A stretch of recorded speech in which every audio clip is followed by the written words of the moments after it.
আজকে কেন মাননীয় উপদেষ্টা আমাদেরকে আমন্ত্রণ জানিয়েছেন আমি আমার ভাই আক্তার বক্তব্য দেওয়ার আগ পর্যন্ত বুঝতে পারিনি। তো আক্তার বক্তব্য দেওয়ার পরে বুঝতে পারলাম যে এখানে কিছু সমস্যা হয়েছে জুতায় জাতীয় সনদ স্বাক্ষর করার সংক্রান্ত বিষয়ে। তারপরে সেই বক্তব্যটা জামায়াত ইসলামের নেতা জনাব আকন্দ সাহেব যেটা কোরোবোরেট করলেন তাতে করে এটা সমৃদ্ধ হয়েছে। তার আগ পর্যন্ত যে সমস্ত নেতৃবৃন্দ বক্তব্য দিয়েছেন তাতে আমার মনে হয়েছে যে জুলাই জাতীয় সনদ স্বাক্ষরের আগে এটা একটা ওয়ার্ম আপ প্রোগ্রাম। মাননীয় প্রধান উপদেষ্টা আশ্বস্ত হতে চেয়েছেন যে কিভাবে এটা স্বাক্ষর অনুষ্ঠান হবে সাকসেসফুলি ইত্যাদি। যেহেতু মাননীয় প্রধান উপদেষ্টা প্রারম্ভিক স্বাগত বক্তব্য দেন নাই, সেই জন্য এগুলো বুঝতে অপেক্ষা করতে হয়েছে। আশা করি আপনার বক্তব্যের মধ্য দিয়ে আমরা আরো বেশি আশ্বস্ত হব। তা আমার মনে হয়েছিল মানে প্রধান উপদেষ্টা আপনি জাতিসংঘে সফরের সময় জনাব আক্তার হোসেন কেউ সাথে নিয়ে গেছিলেন, তারা হয়তো অনেক কিছু বিষয়ে আপনার কাছ থেকে শিক্ষা পাবেন, আশ্বস্ত হবেন এবং আমরাও শেষে আশ্বস্ত হতে পারবো। কিন্তু এখন দেখতেছি যে আমরা সারা রাত যা পড়লাম সকালবেলা ওটা আবার এটা রিপিটেশন, সেটা করা আমাদের মনে হয় উচিত হবে না। আমাদেরকে আপনার প্রতিশ্রুত সময়ে ফেব্রুয়ারির প্রথমার্ধে অবশ্যই নির্বাচন অনুষ্ঠান করতে হবে, যার কোনো বিকল্প নাই এই জাতির সামনে। দ্বিতীয়, আমি আজকে দফাওয়ারি আপনার সামনে উপস্থাপন করতে চাই। এমন একটা অ্যাটমসফিয়ার আমাদেরকে বজায় রাখতে হবে যে অ্যাটমসফিয়ারে আমরা কখনো পতিত স্বৈরাচারকে আর কখনো এখানে সুযোগ নিতে দেব না। যেভাবেই হোক দীর্ঘদিন অনির্বাচিত অবস্থায় একটা সরকার পরিচালিত হলে যে সমস্ত সমস্যা দিয়ে উৎপত্তি হয় সেটা এখনো হয়েছে। সেই জন্য আমরা বারবার তখন থেকেই পার্সু করতেছিলাম, বলতেছিলাম যে যথাশীঘ্র সম্ভব নির্বাচিত একটি রাজনৈতিক সরকার প্রতিষ্ঠা হওয়া দরকার। তা না হলে পৃথিবীর বিভিন্ন দেশে এ সমস্ত অভ্যুত্থান পরবর্তীতে যা কিছু দেখা হয়েছে, যে সমস্ত সিমটম, সেই সিমটম এই দেশেও উৎপত্তি হবে এবং হয়েছেও তাই। এখন আরো বিলম্বিত হলে আরো বেশি সমস্যার উদ্ভবের সম্ভাবনা বিস্তর। ডিজাইন, এলিগেন্স, বিউটি, সেরা পণ্য সবার জন্য জেভিকো।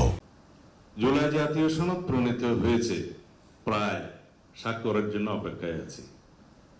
এখানে যে সমস্ত বিষয়ে নোট অফ ডিসেন্ট দেওয়া হয়েছে সেই বিষয়গুলো নোট অফ ডিসেন্ট দেওয়ার জন্য তো মাননীয় উপদেষ্টা আপনি ঐক্যমত্য কমিশনের সকল রাজনৈতিক দলের সাথে আলোচনা করেছেন।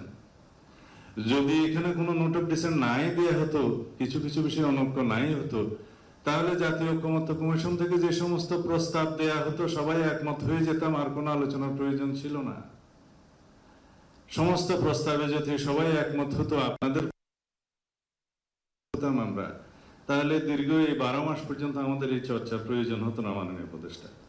আর সমস্ত প্রস্তাবগুলো যেগুলো আমার শ্রদ্ধেয় বদিউল আলম মজুমদার সাহেব দিয়েছেন আর কি, এগুলো সব কিতাবে মানায়, বাস্তবের সাথে সেটার অনেক কিছু মিল ছিল না, যেটা আলোচনায় দেখা গিয়েছে। বাংলাদেশের রাজনৈতিক সংস্কৃতিতে এবং রাজনৈতিক ইতিহাসে যেগুলো সম্ভব, আমাদের কালচারাল স্টেটাসে যেগুলো সম্ভব, আমাদের মানবাধিকার পরিস্থিতি যেগুলো সম্ভব, ইভেন জুডিশিয়ারি জাজমেন্টও সেগুলো বিবেচনায় জুডিশিয়ারি জাজমেন্ট দেয়। কারণ এটা ব্রিটিশ নয়, এটা আমেরিকা নয়, এটা বাংলাদেশ। এখানে আমাদের ধর্মীয় কালচারকে বিবেচনায় নিতে হয়, আমাদের সামাজিক কালচারকে বিবেচনায় নিতে হয়, আমাদের দীর্ঘদিনের চর্চিত রাজনৈতিক কালচারকে বিবেচনায় নিতে হয়। সেই জন্য আমরা গ্রাজুয়ালি একটা পর্যায়ে এমন অবস্থায় এসেছি যে আমরা সবাই এখানে আছি আপনার নেতৃত্বে। কেন আছি? যে এমন একটা অ্যাটমসফিয়ার আপনি ক্রিয়েট করতে পেরেছেন, গণ অভ্যুত্থানের মধ্য দিয়ে ছাত্র জনতা রক্ত দিয়ে এটা ক্রিয়েট করতে পেরেছে যে আজকে সকল রাজনৈতিক দল একটা সৌহার্দ্যপূর্ণ পরিবেশে অম্লমধুর আলোচনা করে একটা সিদ্ধান্তে আসতে পারে। কিন্তু মাননীয় উপদেষ্টা আমাদের কন্টিনিউয়াস সমর্থন আপনার প্রতি ছিল, আছে, কিন্তু এটা কন্ডিশনাল। আমাদের সমর্থন আরো অব্যাহত থাকবে, এটা সীমাহীন নয়। আমরা চাই আপনার নেতৃত্বে একটা ঐতিহাসিক নির্বাচন, এটাই হচ্ছে কন্ডিশন। আপনার প্রতি আমাদের সীমাহীন সমর্থন নয়, আমাদের সীমারেখা আছে। আমরা গণতান্ত্রিক উত্তরণের জন্য এই সীমারেখার মধ্যে আপনাকে সমর্থন দিচ্ছি। আপনি দয়া করে এটা অনুধাবন করার চেষ্টা করবেন। আজকে সচিবালয়ে যে সমস্ত নিয়োগ বদলি পদায়নের জন্য আপনি মন্ত্রী পরিষদ একটা ক্যাবিনেট কমিটি করে দিয়েছেন, এটার কোনো চর্চা নাই, এটার কোনো ট্রেডিশন নাই, এটা কোনো নিয়ম নয়। তারা যা করছে পদোন্নতি বা নিয়োগ বদলির মধ্যে, সেটা ওখানে একটা রাজত্ব সৃষ্টি হয়েছে, আপনি খোঁজ নেবেন। আমরা খুব অসন্তোষ প্রকাশ করছি। তাছাড়া অন্যান্য বিষয়ে যাতে বাংলাদেশের সকল অর্গানে ব্যালেন্স থাকে, সেটা আপনাকে চেষ্টা করতে হবে মাননীয় প্রধান উপদেষ্টা। আমরা চাই না প্রতিরক্ষা বাহিনীগুলোর মধ্যে কোনো রকমের ভারসাম্যহীনতা নষ্ট হোক। আমরা সেটা এফোর্ড করতে পারবো না এই মুহূর্তে। আমরা চাই আপনার সাথে প্রতিরক্ষা বাহিনীর সুসম্পর্ক বজায় থাকুক। রাষ্ট্রে একটা ব্যালেন্সড অবস্থা থাকতে হবে। আমরা নির্বাচনকে সামনে রেখে কোনো রকমের ঝুঁকির মধ্যে আমরা যেতে চাই না, যেতে পারবো না, সেটা আমরা এফোর্ড করতে পারবো না। পতিত স্বৈরাচার এবং তাদের দোসর একটি দেশ এই সুযোগ নেওয়ার জন্য বসে থাকবে। সুতরাং আমাদেরকে একদম অতি বিপ্লবী হলেও চলবে না, আমাদেরকে বাস্তবতার নিরিখে আমাদের পদক্ষেপটা দিতে হবে। আমি যারা নোট অফ ডিসেন্টের বিষয়ে কথা বলছে তাদের উদ্দেশ্যে বলছি যে নোট অফ ডিসেন্ট যেগুলো দেওয়া হয়েছে, এগুলোর স্বাধীনতা তো আপনারাই দিয়েছেন আলাপ আলোচনার মধ্যে দিয়ে, এবং এখানে আমরা একত্রিত হয়েছিলাম যে আমরা সবাই আলোচনা করব এভাবেই যে আমরা মাননীয় প্রধান উপদেষ্টা প্রথম দিন থেকে যেটা বলেছে যে রাজনৈতিক দল সমূহ যে সমস্ত বিষয়ে ঐক্যমত্য পোষণ করতে পারবে সেগুলো সংকলিত হয়ে সে একটা জাতীয় সনদ হবে, এবং এই জাতীয় সনদটা পরবর্তী নির্বাচিত পার্লামেন্টে বাস্তবায়িত হবে। তার আগ পর্যন্ত এই সরকারের হাতে যেগুলো করার ক্ষমতা থাকবে অর্ডিন্যান্স জারির মধ্য দিয়ে বা নির্বাহী আদেশের মধ্য দিয়ে সেগুলো বাস্তবায়িত ইতিমধ্যেই হবে এবং হচ্ছে প্রতিনিয়ত। সুতরাং একটা সংসদ অতি অবশ্যই জরুরি সেগুলো বাস্তবায়নের জন্য। এখন কেউ বলছে এই সংসদকে কনস্টিটিউয়েন্ট পাওয়ার দিতে হবে, সেই জন্য অনেক কষ্ট করে একটা পদ্ধতি বের করেছে বহুদিনের ব্রেইন স্টর্মিং এর মধ্য দিয়ে। সেটা কি হতে পারে? সোভারেইন অথরিটি ডিরাইভ করবে সোভারেইন অথরিটি থেকে সেই কনস্টিটিউয়েন্ট পাওয়ার, কিন্তু সেই পার্লামেন্টকে আমরা কনস্টিটিউয়েন্ট অ্যাসেম্বলি বলছি না, সাধারণ জাতীয় সংসদ নির্বাচন হচ্ছে সেটা।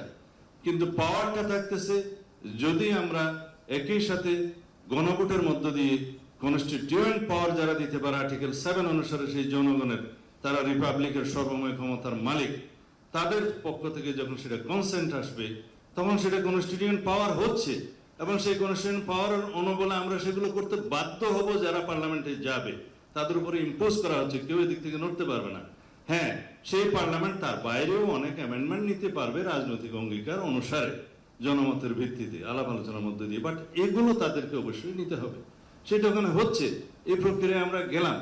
এখন একটা জাতীয় সংসদ নির্বাচনের 4 মাস বাকি, তার মধ্যে 2 মাস আগে তফসিল ঘোষণা করতে হবে, তার আগে থাকে 1.5-2 মাস। সেই সময়ের মধ্যে আরেকটা বিশাল আয়োজন জাতীয় সংসদের মধ্যে আয়োজন করা মাননীয় উপদেষ্টা বাংলাদেশের প্রেক্ষিতে সেটা কতটুকু বাস্তবায়ন এবং ফলাফলে কি? সারা সমগ্র দেশের জনগণ সংস্কারের জন্য বসে আছে, সংস্কারের পক্ষে, সমস্ত রাজনৈতিক দল সংস্কারের পক্ষে, জাতি পক্ষে। এখানে নেগেটিভ ভোট কয়টা করবে হাতে গোনা যাবে, সবাই পজিটিভই দেবে। বাকি রইল নোট অফ কনসেন্টের জন্য। মাননীয় প্রধান উপদেষ্টা বলাই আছে যে সমস্ত রাজনৈতিক দল নির্বাচনী ইশতেহারে নোট অফ ডিসেন্ট গুলো উল্লেখ করে জনগণের ম্যান্ডেট প্রাপ্ত হবে, তারা সেইভাবে নোট অফ ডিসেন্ট গুলো বাস্তবায়ন করতে পারবে। এখন আমাদের কিছু নোট অফ ডিসেন্ট আছে, অন্য একটা দলের কিছু নোট অফ ডিসেন্ট আছে, তারা যদি সংসদে ম্যান্ডেট প্রাপ্ত হয়ে যায়, সেরকম মেজরিটি পায়, তাহলে তারা সেটা বাস্তবায়ন করবে। আমরা খুব বেশি বিষয় ওখানে উল্লেখ করিনি, কয়েকটা বিষয় আছে বাস্তবতার ভিত্তিতে করেছি। আমরা 70 অনুচ্ছেদে যখন প্রথম অনুচ্ছেদ 70 অনুচ্ছেদে আমরাই রাজি হই প্রথম নোট অফ ডিসেন্ট সহকারে, যে হ্যাঁ এমপিদের স্বাধীনতা 2 ক্ষেত্রে থাকবে না, অর্থ বিল এবং আস্থাভোট।